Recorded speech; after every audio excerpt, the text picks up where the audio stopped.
On le qualifiait de fragile, de faible, d'uniforme erroné. Le cadet James O'Neill se tenait au garde-à-vous tandis que les rires résonnaient dans la caserne. Chaque mot de moquerie le blessait plus profondément que le précédent. Sa poitrine se soulevait et s'abaissait, mais son regard restait immobile, un appel muet à la dignité. Les instructeurs, endurcis par des années de guerre, le déclarèrent inapte. Le verdict fut murmuré avant même la fin de l'entraînement, rejeté. Avant de vous raconter la suite, dites-moi dans les commentaires d'où vous regardez. J'aime savoir qui écoute. James portait son sac de sport d'une main tremblante, plus lourd que tous les sacs qu'il avait portés à l'entraînement. La poussière tourbillonnait dans la lumière dorée de la fin d'après-midi, et à chaque pas vers les portes, son cœur résonnait du même mot cruel qu'il avait entendu. Échec. Il essayait de se convaincre. Peu lui importait qu'ils aient peut-être raison. Mais la vérité lui faisait signe. Il n'avait rien désiré d'autre que servir, faire ses preuves. Les voix des autres cadets le suivirent, mi-moqueuses, mi-pitié. Il baissa les yeux, ne voulant pas qu'il voie la piqûre dans ses yeux. Pourtant, une pensée palpitait en lui comme un battement de tambour. Il ne m'avait jamais vu me battre.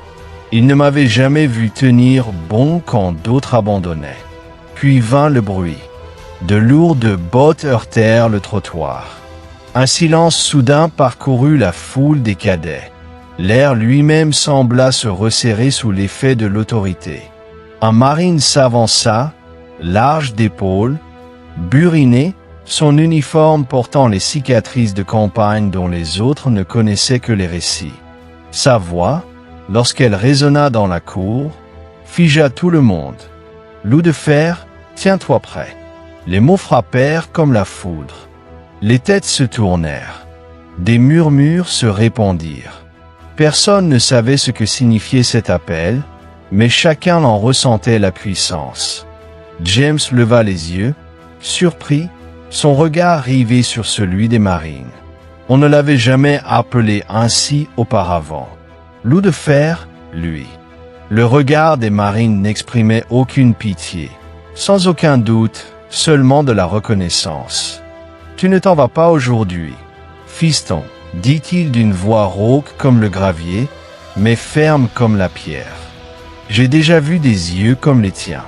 Ils n'abandonnent pas, ils endurent, et cela vaut mieux que la force seule. » Des halètements parcoururent les cadets. Les instructeurs s'agitèrent, mal à l'aise. Pour la première fois, James sentit l'air pencher en sa faveur. Il n'était plus invisible, et pourtant l'instant était lourd de sens. Était-ce une défiance envers le système? La parole d'un marine devait-elle l'emporter sur le jugement de l'Académie? Des murmures de tension tourbillonnèrent. Certains pensaient que la discipline exigeait son renvoi. D'autres, frappés par la certitude marine, se demandaient s'il n'avait pas mal jugé le garçon. Le marine leva la main, signifiant le silence. La guerre ne se soucie pas de la forme parfaite. Elle se soucie d'un cœur qui ne se brisera pas. Ces mots résonnèrent dans le silence, chaque syllabe comme un marteau sur de l'acier. Puis, devant tous, il posa fermement sa main sur l'épaule de James. « À partir de ce jour, tu es loup de fer. Et je m'en tiendrai à cela. » La caserne, autrefois remplie de rires aux dépens de James, explosa dans quelque chose de complètement différent. Pas d'acclamation, pas encore, mais un silence, celui qui témoignait d'un changement, d'une reconnaissance. Même ceux qui s'étaient moqués de lui ressentaient la gravité de ce qui venait d'être dit. Point. La poitrine de James se gonfla, non pas d'arrogance, mais d'un espoir fragile et brûlant. Il pensait ne plus jamais revoir la dignité. Il avait tort. La présence du marine se transforma. Le renvoi se transforma en rédemption. Une voix de foi l'emporta sur 100 ans. Une main de reconnaissance marqua le destin. Car le courage ne se mesure pas aux applaudissements ou au renvoi. Il se mesure au feu qui refuse de s'éteindre, même lorsque le monde tente de l'éteindre. Et tandis que le soleil se couchait derrière les portes, le nom de loup de fer suivit James O'Neill comme une promesse. La moquerie avait été réduite au silence par l'honneur. La faiblesse avait été nommée force. Ce qui a commencé comme une fin est devenu un début inattendu, car la gentillesse ne disparaît pas.